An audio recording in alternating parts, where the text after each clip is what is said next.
Hey everybody, welcome back to Devil's Advocate, where I argue to the contrary of popular beliefs in NASCAR.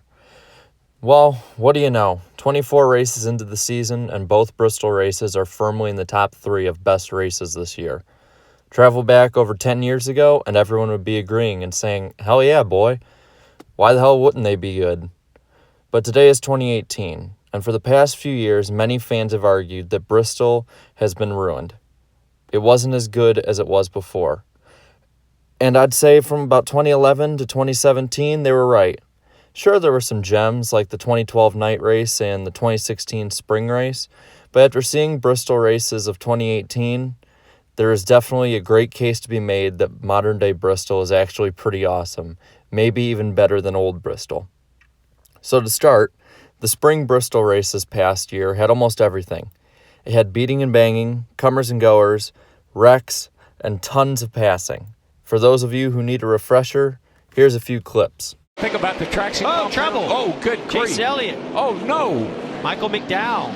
Oh, Martin Truex is Truex the last second. Miles Truex. in. And, gosh, that was ugly. Well, Right there, guys, take a look at it. Well, it was. Easy, and the speed and the handling of it have been very, very comfortable. And the one thing Ricky likes is a multi-groove track. He loves this short track racing, so it's not surprising that he's moving it to every lane possible or moving whoever he needs to get where he needs to get. Keselowski looking for the lead on teammate Ryan Blaney. yeah, Blaney 12 was and a working 2. the bottom lane on some lap Oh, cars. trouble, turn 3. Yikes. Get around the corner. Good. Trevor Bayne gracious. went around. He got turned. And as Chris Buescher slid up the racetrack, there was Ryan Blaney. My. Good job today, brother. Nothing you can do about it. What a shame. What a great race car. What a great job, McMurray. He's got a lot of damage to his car. Harrison Rhodes also involved. I think we'll see who got into Trevor Bayne, but I was about to mention the lead as Kyle Larson has been caught by Keselowski, who gives him a shot and takes the lead. Bump and run. It's Bristol. That's what I like, baby.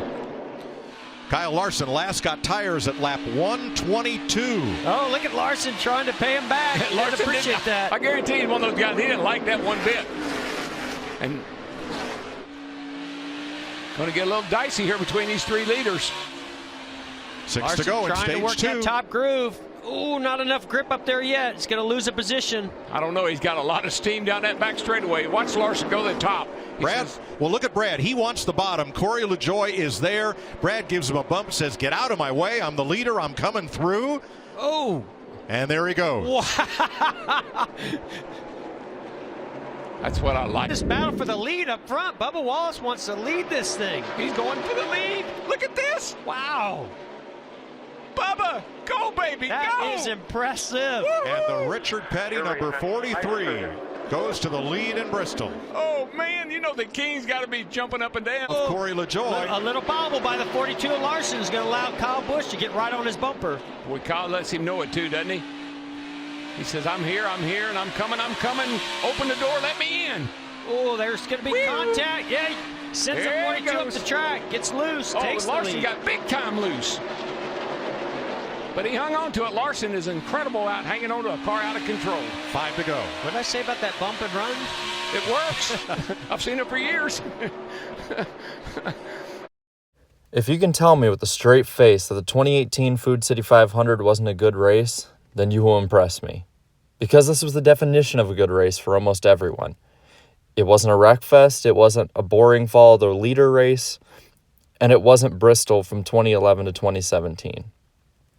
And at the time, I considered it one of the best races, if not the best race of the year. Probably the best race of the year.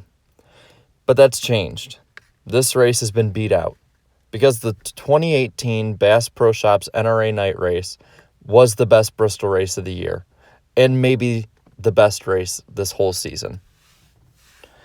Yep, this one had everything in it to make it a classic Bristol night race. Beating and banging, passing, 21 lead changes, wrecking, comebacks, and flaring tempers. Don't believe the hype? Then take a look at this. On Kyle Larson in 3 and 4. And a pile up in the middle. The 18 of Kyle Busch is around. Contact, they're rolling in there. Greg Gaulding hits late. And Steve, you said it. I don't know if they got the left front or Just not. because you have a great car doesn't mean you're going to avoid these kind of things. It's lap 2. Already in wreck. You see the 18 pull away, the tail panel damaged very heavily. The left front tire took a very hard shot. We'll have to see All the rear sheet metal's KO'd. what the suspension looks like. Bubba Wallace with heavy damage on the 43, smoking. I assume the radiator's knocked out of that car. Steve, there's mandatory parts that have to be on these cars at certain racetracks. What do they have to do, especially to the 18 with the back flying off of that? So the tail panel is required at some racetracks. NASCAR's going to have to make the decision whether they feel the speed here is high enough that that's going to be required. That'll be NASCAR's decision. But remember, the biggest difficulty here is you only have 6 minutes to make all your repairs, and pit road could be so long here. You spend so much time. Let's take a look. Rick's taking it. Maybe kind of come down the track a little bit, but really didn't turn into the 18 car. J.J. Yaley just trying to get by. Nothing he could do. Watching 78 come right across the racetrack. Huge impact.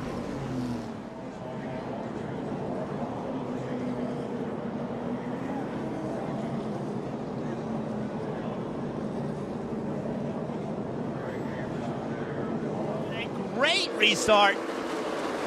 He cleared him. Kurt Busch takes the lead on the restart. 3 wide for third. Kyle Busch jumps to the outside of that 37 car. Chris Buescher trying to make that 3-wide move himself. Oh, contact. How did they get through that? More contact, and we're seeing a little bit of tire smoke out of 37 of Buescher. They're still 3 wide. This won't last long. Those tires on the 11 are helping him hold that top position. And look at this squeeze down the front stretch. Chris Buescher drops back after. Chris Buescher's got a right front tire down. Well, and a lot of smoke coming out of the 18 as well of Kyle Busch after that contact. Now battle again for the lead. Clint Boyer on the inside tries to take it back. Kyle Busch has some trouble. He's got a left rear tire down. All that contact between those cars, and the tires just can't take that. Left rear down, he'll have to come back to pit road, trying to find a way to the bottom of the track. Kurt Busch still holding on the top spot. Around goes the 18. They got the left front on the wall. Yellow. That brings out the caution. So Kurt Busch is out front and closing in on 6. Yeah, it's not the half-mile conveyor belt that we fell in love with, but come on. This is the same product with a different skin on it. Now, the only thing that could be criticized for the track is that it has to have a grip sealer on the bottom of the track, making it seem sort of synthetic to some people. But as the races go on, the track changes, adding in strategy and changing conditions, which help make the races better. You saw this during the night race as drivers like Chase Elliott and Ryan Blaney were up front early, but replaced later by guys like Kurt Busch and Clint Boyer. It adds even more unpredictability to the race that, in my opinion, makes it better. But that's just one take. What do you think? Is the new Bristol as great as they are saying, or is this being overblown as a way to cover up for the good old Bristol being gone? Leave your takes in the comments below. Also, leave a like and subscribe if you haven't already, and check out my Patreon if you would love to be able to go above and beyond to make the channel better. Once again, thank you all for watching, and I'll see you for the next episode next Tuesday.